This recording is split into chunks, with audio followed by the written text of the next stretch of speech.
और मुझे लगता है कि शायद ओबीसी होना ही इस राज्य में गुनाह है।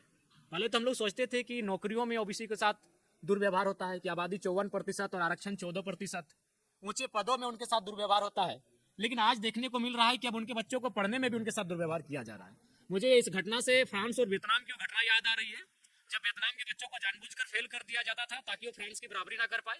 आज ऐसा लग रहा है इस राज्य की सबसे बड़ी आबादी ओबीसी वर्ग को न पढ़ने दिया जाएगा। जब वो पढ़ेंगे नहीं तो शायद नौकरियों में बाकियों के सामने मुकाबला ना कर पाए, जो कि सरकार की एक संकीर्ण सोच को दर्शाती है। आज ये कह रहे हैं कि इनके पास फंड नहीं है, इनके पास बजट नहीं है, तो पिछले 2 सालों से मैया सम्मान योजना की राशि कहां से दे रहे हैं? यानी इच्छा शक्ति का अभाव है। आप ये केवल दोषारोपण नहीं कर सकते।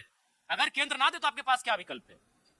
और आप मैया सम्मान की राशि किस मद के माध्यम से दे रहे हैं? तो जब आप मैया सम्मान योजना की राशि दे सकते हैं तो आप राज्य कोटे से जो उनको पैसा होगा अग्रिम भुगतान करें।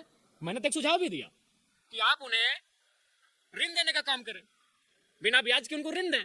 जब पैसा आप उनके अकाउंट में दे देंगे या फिर जिस प्रक्रिया से आप छात्रों को पैसा देंगे, 10,000 दें, 20,000 दें, 25,000 दें, जो उनका स्कॉलरशिप होगा वो पैसा उनको ऋण के माध्यम से दे दें, और जब उनके अकाउंट में पैसा आ जाएगा आप उस पैसे को काट लें।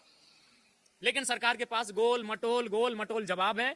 बड़ा विचित्र बात है। और सबसे बात, माननीय चमरा लिंडा जी छात्रावास से रह के विधायकी का सफर तय किए हैं, छात्रावास से रह के नेता बने हैं, और छात्रावास में रहने वाला अगर विधायक मंत्री अगर छात्रों की दर्द को नहीं समझ पा रहा है तो ये केवल और केवल इनका गोल मटोल जवाब है। मैं उनके उत्तर से बिल्कुल असंतुष्ट हूं, और उन्हें जो भी आंकड़े, जो तथ्य तर्क प्रस्तुत किए हैं, बिल्कुल मैं एक सिरे से खारिज करता हूं। उनमें इच्छा शक्ति का अभाव है। वो बार बार कहते हैं सिस्टम सिस्टम सिस्टम। अरे आप सिस्टम में बैठकर सरकार चला के नहीं सिस्टम दुरुस्त कर पा रहे हैं तो बाहर बैठिए, चना बेचिए, सब्जी बेचिए।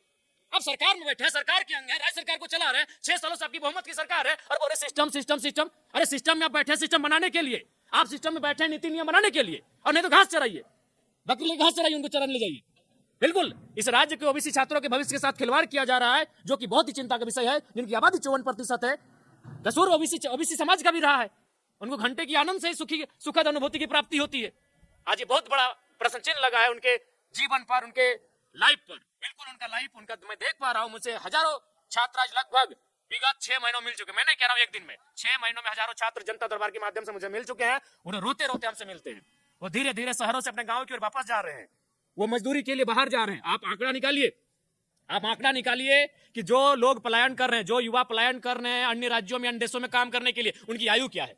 उनकी आयु 18 से 25 साल के बीच है। अब वो आंकड़ा निकालिए इस राज्य का। 18 से 25 साल के नौजवान कौन होते हैं? जो परीक्षा की तैयारी करते हैं, जो आंखों में सुनहरे सपने सजाते हैं कि मुझे कलेक्टर बनना है, मुझे बीडीओ बनना है, मुझे सीओ बनना है, मुझे शिक्षक बनना है, मुझे अभियंता बनना है, मुझे चिकित्सक बनना है। वो नौजवान होते हैं। आप आंकड़े को, अगर आपके पास आंकड़े नहीं है, मैं आंकड़ा लेके आपको दूंगा, क्योंकि मेरे जानकारी में लगभग 107 प्रवासी मजदूर केवल मर के वापस आए हैं। और जब मैंने उनकी आयु सीमा का गणना किया तो उनकी आयु सीमा की गणना लगभग 22 से 26 सालों तक है। वो प्रदेश नहीं विदेश जा रहे हो, और मौत के मुंह में समाकर इस राज्य में उनका शरीर भी 4 महीना के बाद आ रहा है।